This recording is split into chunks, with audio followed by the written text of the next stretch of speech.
Impacto das assinaturas eletrônicas da prevenção da fraude. Marcelo Bus. Vamos lá tirar foto. Aqui.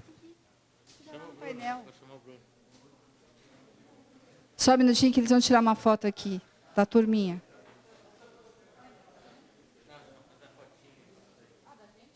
Aqui.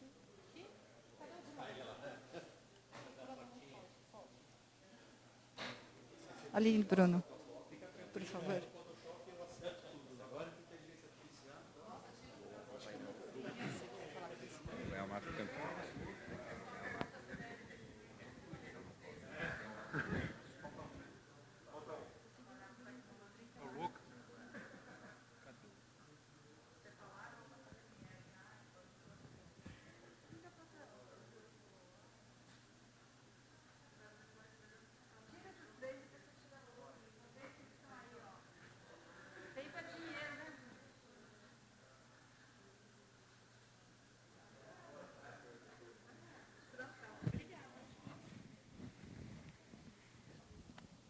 Bom dia, pessoal. Bom dia. Sou Marcelo Bus. Eu tive a satisfação de, ao longo dos anos de 2019 e 2020, presidir o ITI, Instituto Nacional de Tecnologia da Informação, autarquia vinculada à Presidência da República, que faz a gestão das chaves públicas, do certificado digital. E, ao longo dos anos de 2019 e 2020, nós promovemos os maiores avanços tecnológicos nessa indústria, nesse setor, que possibilitaram, por exemplo, nós fazermos o certificado digital por videoconferência, porque, por incrível que pareça, nós chegamos, naquela época, a 20 anos de certificação digital de CP Brasil, sendo obrigado a fazer certificado digital presencial, sendo que a tecnologia já avançou muito tempo. Não tem coleta de biometria no certificado, no CPF? Tem, sempre teve e continua tendo. Continua tendo, sim. Tem, sim. Vamos lá. Nosso papo hoje é para a gente falar um pouquinho sobre o porquê que as transações do setor financeiro, quando repudiadas, elas são quase que automaticamente estornadas, devolvidas. Por que quando a gente faz um contrato financeiro, um contrato de financiamento, um contrato de empréstimo, até mesmo uma transação Pix, ou qualquer transação entre cliente e instituição financeira, se houver o repúdio, por que o banco, quase que automaticamente, mesmo tendo uma série de evidências, mesmo criando e adotando uma série de tecnologias seguras, e no painel anterior aqui nós vimos o pessoal falando que retomamos a regulação, porque tecnologicamente a gente já avançou essas fronteiras. Por que a gente continua tendo que sempre estornar uma transação no setor, na indústria financeira, quando ela é repudiada? Eu acho que é isso que eu quero conversar com vocês hoje. Tá? Tentar achar um caminho para que a gente possa equacionar essa situação. E o que está por detrás disto é mais ou menos o assunto que nós estávamos falando agora no painel anterior. Quando você vai para uma decisão judicial, o juiz, por força de hábito, ele faz algumas perguntas. Ele pergunta: quem desenvolveu o sistema? E mesmo que a instituição financeira tenha contratado uma outra empresa, tenha subcontratado, ela é detentora, ela é contratante, ela é ela que detém esse sistema. E o mesmo vale para essa resposta: quem autentica o correntista? Quem autentica o cliente? E novamente a resposta é o banco. Quem gerencia esse sistema? O banco. E quem faz o controle dos bancos de dados? Novamente, tudo está nas mãos do setor financeiro. Quando a gente encara esse ambiente aqui, e você tem uma transação onde o banco desenvolve, administra e controla o banco de dados, fatalmente a prova de que houve fraude ou não houve fraude fica na mão de quem? Do banco, do sistema financeiro. E aí a gente entra num axioma que é quase impossível de ser resolvido. Porque para comprovar de que a fraude foi realizada pela outra parte, você tem que chamar uma auditoria externa. Para chamar essa auditoria externa, você primeiro tem que abrir o código-fonte seu, você tem que abrir os seus segredos, isso é periclitante, isso pode oferecer risco. Ou, de outro ponto, você ainda está correndo o risco de essa auditoria não lhe aprovar o seu sistema. E aí trazer um problema ainda maior. Então, nós temos que resolver isso aqui, de alguma forma. Ok? E é interessante que quando a gente joga no Google qual o valor da fraude bancária, o Google retorna para nós única e exclusivamente links de questões jurídicas. Então, quando a gente está falando a temática de fraude em transações financeiras, a indústria não tem mais que falar em questões de avanço tecnológico. Isso sempre vai existir. Mas a solução não está mais em apropriar uma nova tecnologia. Está em solucionar, em equacionar uma questão jurídica. E este ponto de vista, até agora, os bancos não se despertaram para isto. Tá? Então, o que ocorre quando há uma transação repudiada? Elas são revogadas, tornadas, compensadas, e muito pouco são aquelas que o banco efetivamente leva a cabo por uma disputa judicial. E qual o reflexo da ausência de um terceiro desinteressado? Porque o que ocorre? Aqui, quando a gente faz essa situação, quando a gente vê isso aqui, isso aqui acontece porque não tem um terceiro ator chancelando aquela transação financeira, aquele contrato. Justamente o que nós estávamos conversando aqui no painel anterior. Você precisa ter um ente regulador. E quando a gente avança para essa questão, nós encontramos no Brasil um ente regulador que pode fazer essa situação. E o que ocorre? Qual é a consequência disso? Dos bancos não utilizarem metodologias, métodos que possam garantir o não repúdio, possam garantir a inversão do ônus da prova. É que a gente tem um provisionamento contábil milionário para um contencioso e, consequentemente, prejuízos financeiros.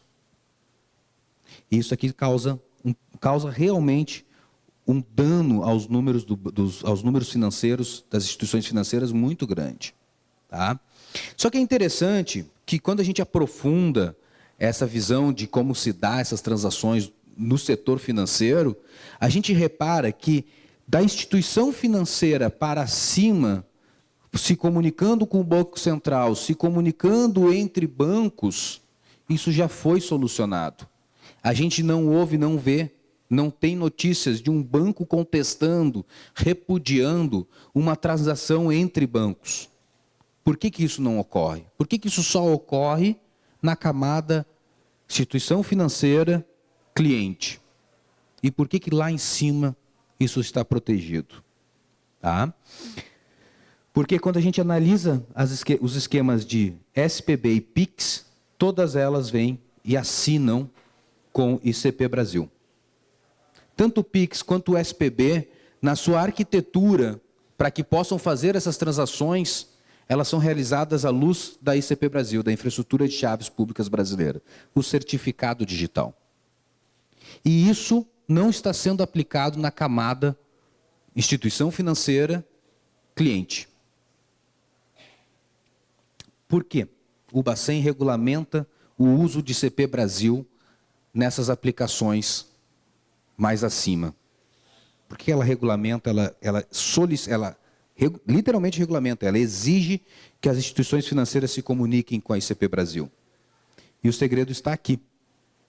Porque a ICP Brasil, o certificado digital, ela é a única assinatura eletrônica capaz de garantir este conjunto inteiro de características. Ela preserva a autoria, ela garante a autenticidade.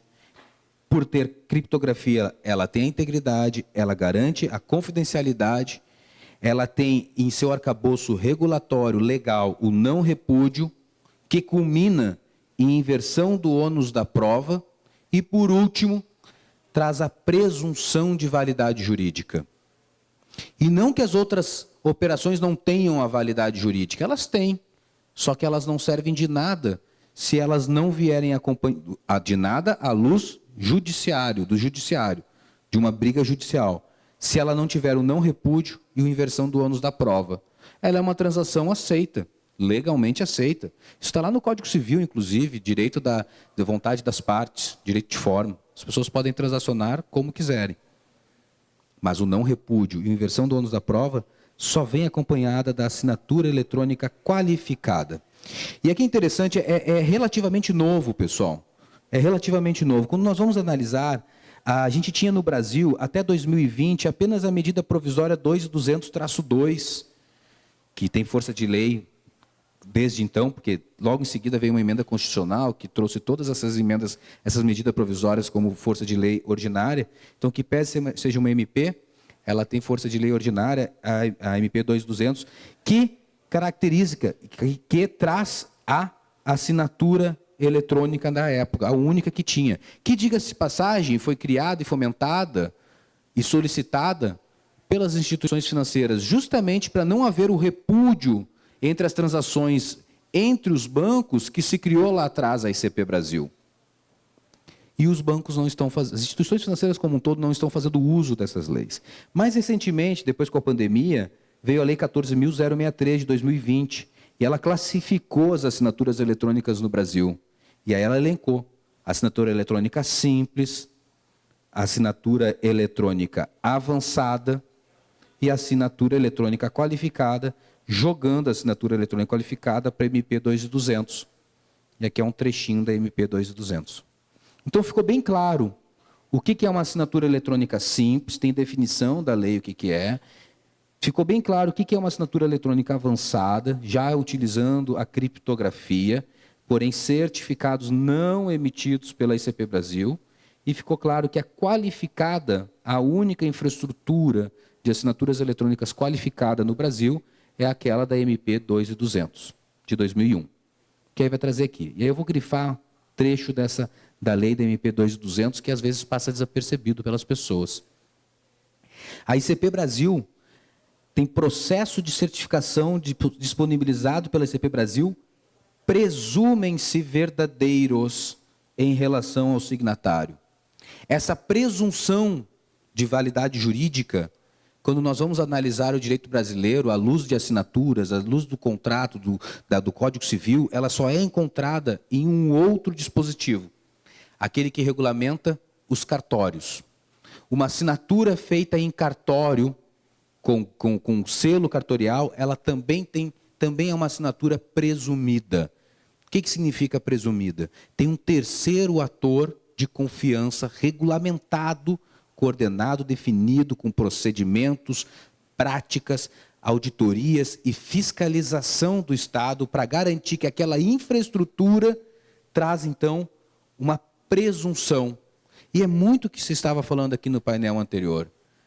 Se para fazer a tokenização e garantir que um smart contract é efetivamente legal, é efetivamente correto, se precisa ter uma autoria, um órgão público fiscalizando e regulamentando, o mesmo vale para as assinaturas eletrônicas, o mesmo vale para a assinatura por si só. E lá no mundo burocrático, no mundo papel, essas instituições são os cartórios. No mundo virtual, essa instituição é toda a infraestrutura de chaves públicas, que vai garantir a presunção de validade jurídica, o não repúdio, e a inversão do ônus da prova. Quando a gente analisa aqui o quadro das diferenças do que é uma assinatura eletrônica simples, uma avançada e uma qualificada, a gente vê as diferenças entre elas. Tá? Então, a gente pode ver uma assinatura eletrônica simples, ela identifica, ela associa os dados, ela tem validade jurídica, todas elas têm, ela pode ser disparada com uma biometria, pode, inclusive, diga-se de passagem, uma biometria pura, simples, só ela, é uma assinatura simples, sequer avançada é, porque é uma biometria, para ser avançada, uma biometria ela não assina algo, ela pode assinar, mas ela não vai fazer o entrelaçamento daqueles bits com aquela biometria de forma indelével.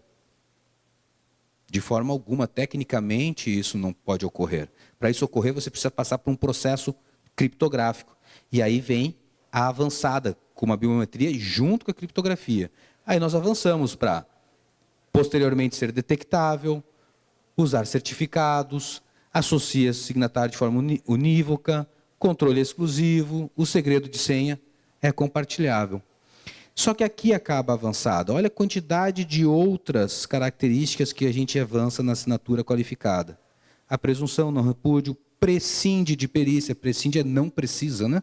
Não precisa de perícia, padronizações, padrões internacionais, que é o que segue a ICP Brasil, As criptografias são homologadas por órgãos NIST, nós já falamos antes. Tem uma lei própria, exclusiva. Importante, não tem limite de aceitação. Você pode utilizá-la para qualquer transação. É interoperável, independente de qual autoridade certificadora você utilizar. Essa assinatura eletrônica qualificada, ela é interoperável. Não precisa da aceitação da outra parte. Isso é interessante também, está lá na lei. Você não precisa perguntar para outra parte se ela aceita assinar com a assinatura ICP Brasil. É obrigatório aceitar a assinatura ICP Brasil. Você não pode declinar dela. Quer dizer, você pode declinar pela liberdade das formas, mas você não pode negar a validade dela, você não pode dizer que ela não é um instrumento a ser utilizado. Ok? E aí a inversão do ônus da prova. Todos os entes são credenciados pelo governo, tem uma fiscalização e auditoria e uma regulamentação oficial. Então, repara que as características da assinatura qualificada são muito maiores do que a assinatura avançada e a simples. E aí a pergunta que fica, por que as instituições financeiras ainda não se utilizam da ICP Brasil? A gente há anos ouve falar essas respostas aqui. É caro, é complexo. Eu acho que o que fica, por então, ainda é a fricção com o cliente. Por quê? Caro, a indústria já se modernizou. A indústria já tem um modelo de negócio diferente. Complexo, até pode ser determinado a ser.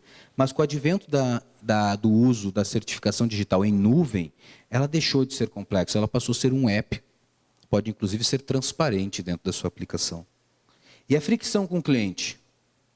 A fricção com o cliente, ao longo das modernizações que nós fizemos na ICP Brasil, ela deixou de ser uma máxima, deixou de ser uma verdade. Existe hoje a AR eletrônica. Até para ser correto, seria o módulo eletrônico de AR, para ser fiel ao que diz a regra, a lei. Módulo eletrônico de AR.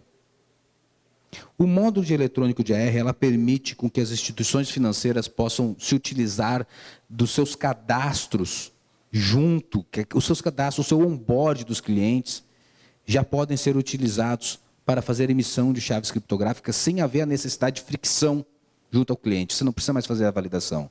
Não precisa fazer nem a videoconferência.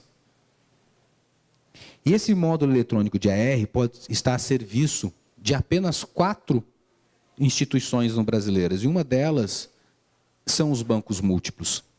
Todos os bancos múltiplos e a Caixa Econômica Federal podem utilizar a sua base de clientes já consolidado, aquele dossiê feito de onboard do cliente para fazer a emissão de chaves criptográficas, de certificados digitais. E isso muda completamente o jogo do ponto de vista se você assinar as transações com o ICP Brasil. Ok? Então está aqui o dispositivo que fala que os bancos múltiplos, Caixa Econômica Federal, aí está aqui as outras, ó, a título de curiosidade, serventias extrajudiciais, conselhos de classe, podem utilizar do módulo eletrônico de AR. Módulo eletrônico de AR. Que é simplesmente, basicamente, encerrar a fricção de emissão do certificado digital. Se antes era obrigatório ser presencial, se agora pode fazer por videoconferência, os bancos múltiplos podem fazer emissão de chaves criptográficas através do módulo eletrônico de AR, sem precisar fazer fricção alguma com o cliente do ponto de vista de passar aqui, recoletar a biometria, fazer tudo isso. Tá? Dentro dessa proposta, utilizando todo o arcabouço de expertise que a Dínamo carrega com ela, de criptografia, de PIX, de SPB, de assinatura dentro dos HSMs, de infraestrutura, de prestar serviços, nós estamos aqui desenvolvendo um sistema de assinatura eletrônica qualificado para oferecer para o setor financeiro. E esse sistema de assinatura qualificada vai ingressar dentro das possibilidades de todos os serviços que a Dínamo oferece, como mais um serviço possível da indústria financeira se conectar aqui. Trazendo uma solução que vai possibilitar com que o setor jurídico das instituições financeiras possam ter uma ferramenta de trabalho caso haja um repúdio, caso haja uma briga judicial, ela tem um escudo muito grande para tomar uma decisão se vai estornar ou não aquela operação. Porque a partir disto, a partir do uso da assinatura das transações com assinaturas eletrônicas qualificadas, você tem o não repúdio e a inversão do ônus da prova. Em outras palavras, se alguém liga no teu 0800 solicitando para fazer o estorno de operação que não foi a pessoa, se essa operação foi realizada, assinada e tem lá um hash ICP Brasil, a instituição financeira pode simplesmente solicitar que seja comprovada pela outra parte que não foi ela que fez. E aí a gente entra também, de novo, num axioma, porque o que ocorre? A outra parte, se ela não comprovar que realmente não foi ela que fez o disparo daquela transação, à luz da lei, ela está cometendo uma falsidade ideológica, que é um outro crime muito sério. Então, o que nós estamos colocando aqui é trazendo uma oxigenação para dentro desse debate, para que as instituições financeiras possam ter justamente essa possibilidade de decidir, talvez, essas transações, talvez este perfil de cliente, talvez um volume transacional acima de X mil reais, um segmento, contratos XYZ, isso tudo é uma regra de negócio. Mas o que fica por detrás realmente é a possibilidade de que lá na ponta, caso haja o repúdio, antes de simplesmente estornar aquela operação, apropriando esse prejuízo no balanço, o banco, a instituição financeira, o setor de compliance, o setor de jurídico do banco, poder analisar essa operação com muito mais segurança de que caso ele não aceite o repúdio, ele vai lá na frente, se houver um processo judicial a respeito do assunto, no processo de instrução, que vem antes do processo de execução, a briga jurídica já encerra ali. Porque na instrução, quando for feito o repúdio da transação, a assinatura da transação está com presunção de validade jurídica. E basicamente encerra ali a discussão a respeito do assunto. Isso pode ter um reflexo tremendo. Isso pode ter um reflexo tremendo aqui, ó, nos provisionamentos contábeis que beiram milhões que as instituições financeiras fazem. E isso aqui é reflexo direto na última linha do DRE. É reflexo direto na liberação de dotação orçamentária para fazer investimentos, inclusive na própria tecnologia. E aqui é importante a gente deixar claro que nós não estamos aqui advogando para que se pare investimentos ou se troque tecnologias já apropriadas de reconhecimento biométrico, de CIAN, nada disso, muito pelo contrário. São muito úteis e elas são complementares. Mas lá no final do dia, quando for fazer a transação, que nós estamos sugerindo é este modelo aqui. Onde, se utilizando da ICP Brasil, se utilizando de todos esses atributos, através de uma API plugada no nosso módulo eletrônico de AR, as transações sejam assinadas com o ICP Brasil.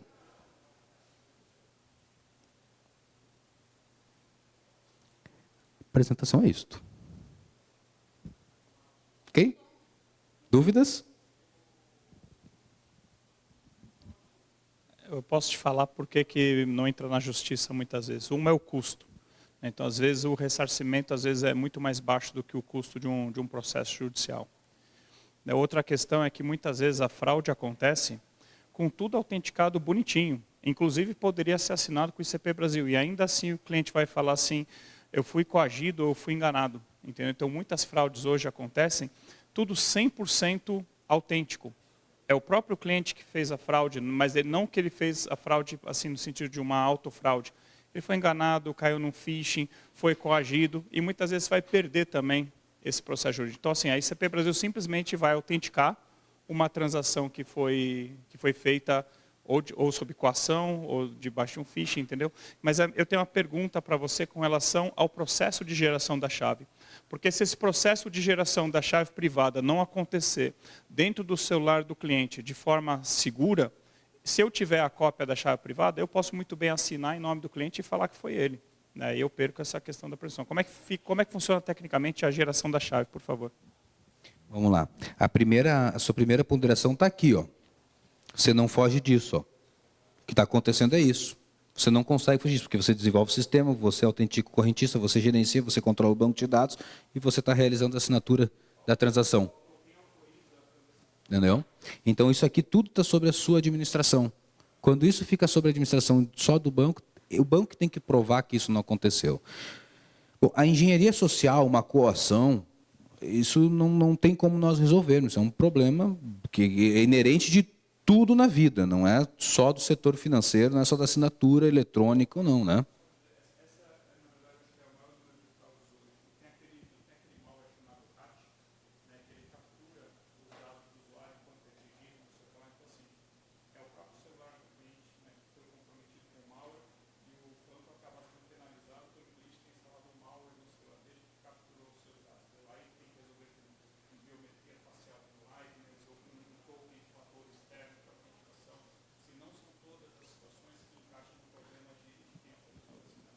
Você falou tudo isso fora do microfone, né? Fala de novo. Assim, não são todas as fraudes que se encaixam nesse tipo de problema, né? Você tem situações em que o usuário instalou um malware no celular dele porque clicou num link onde não devia e ele fez a transação, só que aí o malware copiou os dados dele, a senha, etc. E para resolver esse tipo de problema, assim, aí o malware vai fazer a transação em nome dele, com a senha dele, com os dados dele, assinado pelo celular dele, só que ainda assim o cliente vai falar assim que não foi ele nesse caso, né? Mas aí você teria outros meios para evitar esse tipo de fraude, como um token externo ou uma biometria facial com liveness, que também poderia até ser capturada pelo malware de repente. Aí, Marcel, né? Aí vamos lá, Marcel. O que ocorre, né? A chave criptográfica, a chave privada da ICP Brasil, ela pode estar armazenada num dispositivo eletrônico, num token criptográfico, que não pode ser o celular, ou no PSC, no prestador de serviço de confiança na nuvem. Então, em hipótese alguma, ninguém tem a custódia e o uso, a chance de usar a chave privada do cliente, ao não ser ele mesmo. Ok? Desculpa, qual é o tipo de certificado digital que a chave é instalada no celular cliente? É A1? Eu não lembro agora. O A1 pode ser instalado. Aqui nós estamos falando de uma solução A3, onde não pode ser feita com instalação em software. Entendeu? Aí vem a pergunta que eu estava esperando. Vamos conversar sobre isso. Tá? Então, essa é a ideia, tá, pessoal, que nós queremos trazer para vocês aqui. A ideia é de que a Dynamo conseguiu resolver uma solução com custo acessível, sem fricção, tecnologicamente super testada há mais de 20 anos e conceitualmente, juridicamente, uma abordagem diferente para a fraude. É o uso da assinatura eletrônica para mitigação da fraude e de todos esses problemas financeiros, não problema, de todo esse aprovisionamento financeiro que as instituições financeiras têm nos seus balanços. Marcelo, tudo bem? Eu e o Danilo somos da FENSA e a gente está desenvolvendo lá um ecossistema digital. Como um ecossistema digital vai fazer venda, como e-commerce, locação e B2B. Né? Eu plugo aonde? Está no meio do caminho, na adquirência, ou ele está na plataforma? Esse tipo de chave. Não sei se eu fui clara. Repete de novo, vamos ver então. Não sei se eu consegui me fazer clara. Quando eu olho para um... que não tem uma bala de prata de segurança, né? Vou ter que plugar isso em algum lugar e plugar mais coisas juntos. Em que etapa eu trago a Dynamo nesse meio do caminho? Eu trago do lado de plataforma ou eu trago do lado de assinatura de contrato? uma regra de negócio para cada ente, para cada instituição decidir. Vai mais ou menos na linha que eu comentei. Nós não estamos sugerindo aqui a substituição de outras tecnologias de autenticação em sistemas, de segundo fator de segurança. Não é isso. Nós estamos dizendo assim, além de tudo isso, assine a transação com uma chave criptográfica emitida através do módulo eletrônico de AR para o seu cliente de uma forma acessível, barato, sem fricção, que vai culminar na presunção de validade jurídica, na inversão do ônus da prova, que muda completamente a abordagem jurídica, caso seja necessário ir para um debate judicial. Bom, em que momento isto entra? Se entra como plataforma, nós estamos sugerindo aqui, parou de funcionar aqui, nós estamos sugerindo isto como uma API, tá? Mais uma API que a Dynamo está oferecendo ao mercado. Tá? Então, consome, até porque nós precisamos ter o terceiro ator de confiança realizando isso tudo. Esse terceiro ator de confiança é regulamentado, auditado, fiscalizado, amparado em lei, em regulamentação, tudo isto. Né? E pelo Estado. Verdade, e também é importante ser dito isso aí. É feito isso tudo pelo Estado. Okay? Não é nem autorregulamentação, que também poderia se pensar nisso, mas não é nem autorregulamentação, é lei e regulamento. Mais alguma dúvida? Isso? Então tá. Obrigado, pessoal.